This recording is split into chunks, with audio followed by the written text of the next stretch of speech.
नमस्कार, स्वागत है आपका मथुरा न्यूज़ 24 में और मैं हूं आपके साथ बलराम शर्मा। कोविड-19 कोरोना महामारी जिस तरीके से पूरे भारत में फैली, भारत के साथ में श्री कृष्ण की नगरी मथुरा में भी इस कोरोना नामक महामारी ने अपने पैर पसारना स्टार्ट कर दिया। यह बीमारी मथुरा में बहुत तेज़ी के साथ फैली और तेज़ी के साथ फैलते ही इस बीमारी ने पहले एक शतक लगाया, फिर दोबारा दूसरा शतक लगाया और अब 3 शतक लगाने के बाद चौथे शतक लगाने के लिए तैयार है।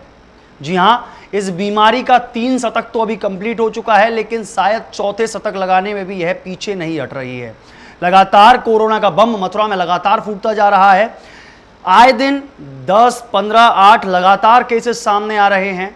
ऐसे में मथुरा के लोग इससे भयभीत हैं, क्योंकि वाकई में भयभीत होना भी चाहिए, क्योंकि इस बीमारी की अभी तक कोई वैक्सीन नहीं बनी है। शायद अगर इसकी वैक्सीन बन जाती तो इस बीमारी पर काबू कर सकते थे, इस बीमारी का निजात हो जाता, लेकिन अभी तक इसकी वैक्सीन नहीं बनी है, तो उससे लोग अभी भी घबराए हुए हैं।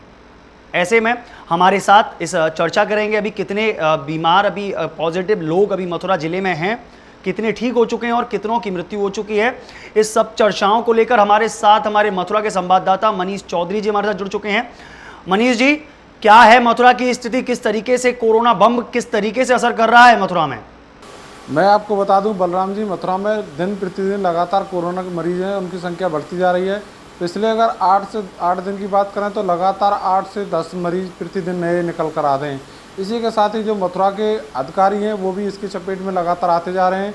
मथुरा के सीएमओ इसकी चपेट में आ चुके हैं, सीएमएस और एसडीएम सदर भी कोरोना पॉजिटिव पाए गए हैं। इसी के साथ मथुरा में अब तक जो 378 लोग हैं उनकी कोरोना की रिपोर्ट जो है पॉजिटिव पाई गई है और 12 लोगों की अब तक मृत्यु हो चुकी है और 154 लोग अभी भी कोरोना के चलते अलग अलग अस्पतालों में अपना इलाज करा रहे हैं। जी मनीष जी, एक सवाल, जिस तरीके से आप बता रहे हैं कि कोरोना बम लगातार फूटता जा रहा है, सुनने में आया था, लोग बता रहे थे, चर्चाएं चल रही, सूत्रों के माध्यम से यह आया था सामने कि मथुरा में जो अधिकारी हैं वह भी कुछ कोरोना पॉजिटिव मिले गए हैं। जी, मैंने आपको जैसा कि पहले बताया, मथुरा के जो एसडीएम हैं सदर के क्रांति शेखर, वो भी कोरोना पॉजिटिव पाए गए थे। उससे पहले मथुरा जिला अस्पताल के सीएमएस एसआर मौर्य हैं, वो भी कोरोना पॉजिटिव पाए गए थे। इसके बाद जो जिला प्रशासन है, स्वास्थ्य विभाग की टीम है, लगातार जो कोरोना पॉजिटिव मरीज है, नेगेटिव है, उनका सैंपलिंग लेकर जांच के लिए भेज रही है। जी, तो मनीष जी, इन तमाम सारी चीज़ों को लेकर जिस तरीके से ये कोरोना नामक महामारी बहुत तेज़ी के साथ बढ़ रही है, 3 शतक इसके पूर्ण हो चुके हैं, चौथे शतक लगाने के लिए लगातार प्रयासरत है, तो क्या मानते हैं प्रशासन सख्ती में है, प्रशासन इस ओर ध्यान दे रहा है, जो स्वास्थ्य विभाग है क्या इस ओर ध्यान देते हुए कुछ नए गाइडलाइंस निकाली हैं अभी प्रशासन ने? कुछ अभी ऐसा नया तो कुछ देखने को नहीं मिला है, लेकिन जो पहले हॉटस्पॉट एरिया थे उनके चिन्हित करते हुए बहुत सारे एरिया को कवर किया जाता था, लेकिन अब ऐसा कुछ नहीं है। अब जो इस घर में जो निकलता है कोरोना पॉजिटिव मरीज निकलता है, उसको ही पूरे घर को आइसोलेट किया जाता है और पहली तरह जो 4 किलोमीटर 1 किलोमीटर का एरिया था उसको पॉजिटिव रेड जोन में घोषित नहीं किया जाता है। जी मनीष जी, एक चीज़ और अभी जो बताया जा रहा है, जिस तरीके से कानपुर में अभी जो मुठभेड़ हुई थी, जो बदमाशों के साथ मुठभेड़ हुई थी, उसमें 8 पुलिसकर्मियों की जान चली गई।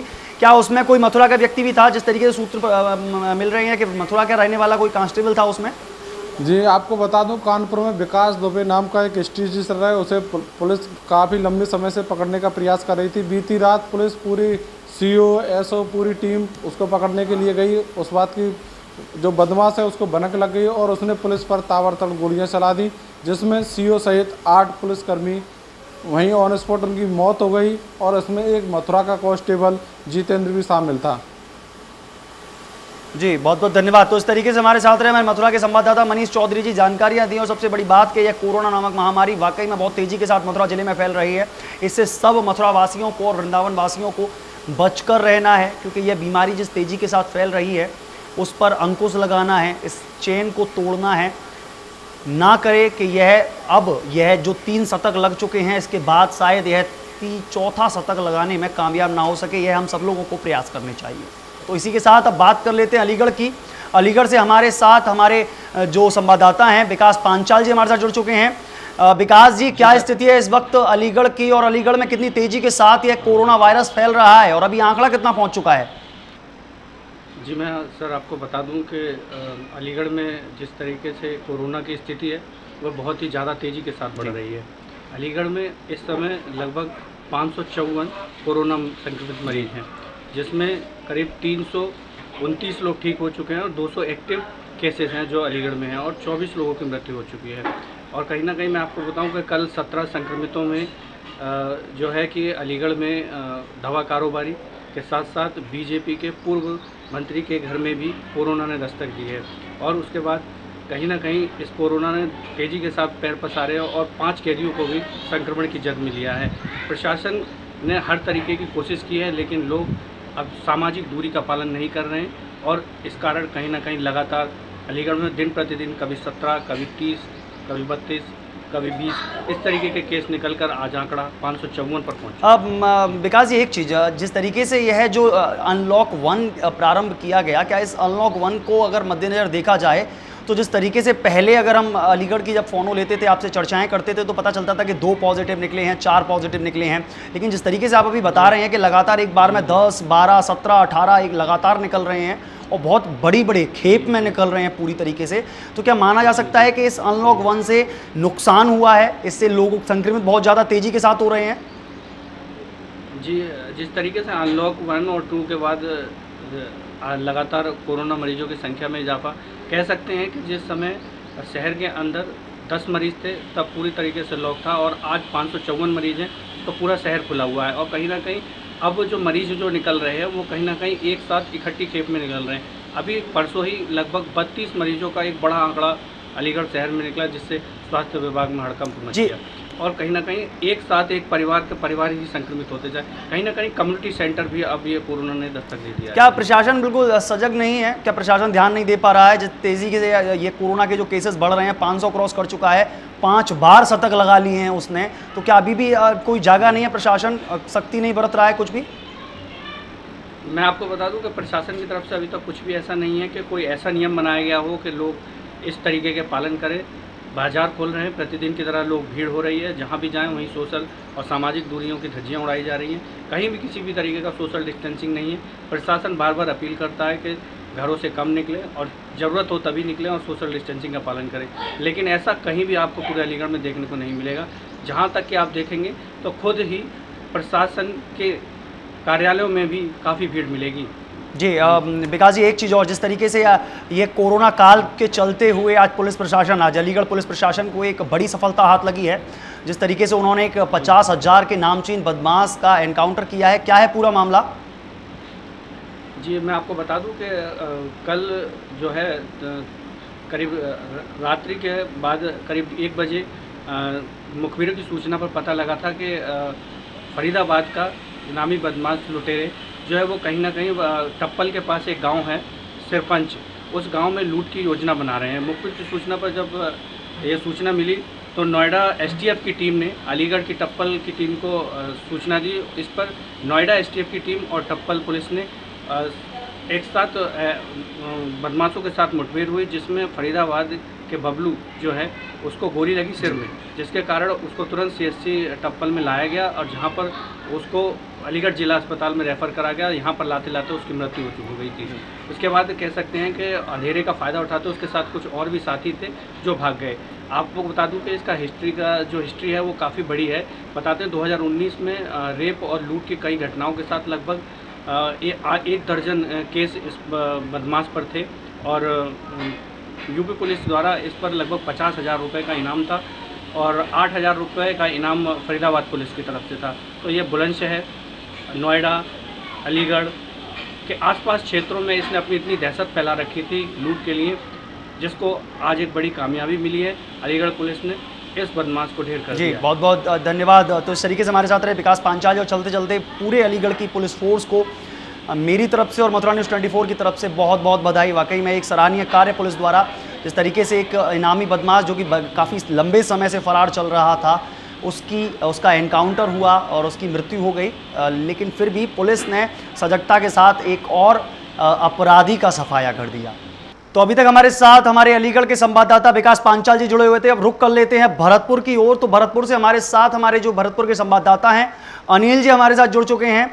अनिल जी, क्या स्थिति है इस वक्त भरतपुर की? जिस तरीके से भरतपुर में लगातार कोरोना का बम फूटता चला जा रहा था, शतक पे शतक लगातार कोरोना लगाता चला जा रहा था। सबसे नंबर 1 राजस्थान की अगर बात करूं तो सबसे नंबर 1 में भरतपुर चल रहा था। क्या स्थिति है इस वक्त भरतपुर की? इस समय अगर अपन कोरोना की बात करें तो पिछले 3 दिन से कोरोना के जो पेशेंट थे उन पर ब्रेक लग चुका है। कहीं ना कहीं या तो प्रशासन उन चीज़ों को छुपा रहा है या प्रशासन बताना नहीं चाह रहा है। पर डे जो हमारे पास रिपोर्ट आ रही है वो 12 से 13 लोगों के पॉजिटिव तरीके से सुगत खबर है। जी जी अनिल जी, एक चीज़ और, जिस तरीके से अगर आप बता रहे हैं कि 1200 क्रॉस कर चुका है तो कितने लोगों की अभी तक डेथ हो चुकी है? और अगर इसमें ठीक होने वाले लोगों की बात करूं, इस 1200 जो आंकड़ा पहुंचा है इसमें से ठीक होने लोगों की बात करूं तो कितने पहुंच चुके हैं अभी तक? अगर अपन मौत की बात करें तो 40 के आसपास अब तक मौत हो चुकी है कोरोना के साथ। और वहीं अपन ठीक होने की बात करें तो 842 के आसपास पेशेंट ठीक होकर अपने घरों को जा चुके हैं।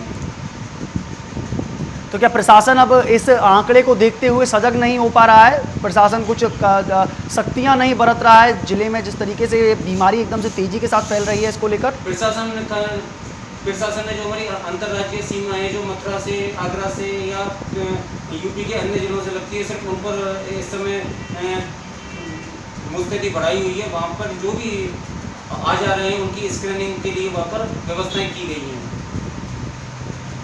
जी अनिल जी, एक चीज़ और, चलते चलते जिस तरीके से एक बता रहे हैं आपके कोई ठगी का मामला सामने आया है, क्या है पूरा मामला, क्या है पूरी चीज़ें ये? गाजियाबाद से जो दबिश के तहत 7 लोग पकड़े गए, उनका एक काम था कि जिन बंदों की लाइफ इंश्योरेंस हो रहे थे वो उनका नंबर लेकर उन बंदों को कॉल किया करते थे और उनको ये कहा करते थे कि हम आपकी पॉलिसी को समय से पहले मैच्योर कर देंगे, जिसके एवज में आप हमें कुछ पैसा हमारे अकाउंट में डाल दें। प्रेम सिंह निवासी जो भरतपुर के थे उनकी भी 10 लाख की 2 बीमा पॉलिसियाँ थी। उनको भी जब इस तरीके का फ़ोन आया उन्होंने पैसा डाला और जब उन्हें पता चला कि ऐसा फ्रॉड मेरे साथ हुआ है तो उन्होंने संबंधित मथुरा के थाने को सूचना दी, जहाँ से इन 7 लोगों को गिरफ्तार किया गया। और सबसे बड़ी बात यह है कि जो ये 7 लोगों का दल था जो गिरोह करता था, उनकी गाड़ी पर दूरदर्शन का लोगो लगा हुआ है और उनके पास दूरदर्शन का आई कार्ड भी मिला है। जी, तो एक बहुत बड़े चैनल की आड़ में ये इस तरीके पूरे धंधे को कर रहे थे।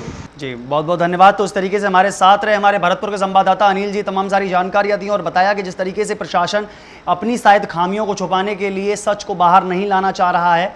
प्रशासन लगातार बना रहा है, बता रहा है कि 1200 का आंकड़ा क्रॉस हो रहा है, लेकिन प्रशासन पूर्णतः सजग नहीं है। मामले लगातार बढ़ते जा रहे हैं। हालांकि ठीक होने के भी आंकड़े बहुत ज़्यादा तेज़ी के साथ बढ़ रहे हैं, लेकिन उसके साथ ही मरने वालों की संख्या भी 40 पहुंच चुकी है। एक दुखद बात है कि भरतपुर जैसे ज़िले में भी मरने वालों की संख्या 40 पहुंच गई है। तो ऐसी अन्य खबरों को देखने के लिए जुड़े रहिए मथुरा न्यूज़ 24 के साथ। मुझे दीजिए इजाज़त, फिर मिलेंगे नई खबरों के साथ। देखते रहिए मथुरा न्यूज़ 24।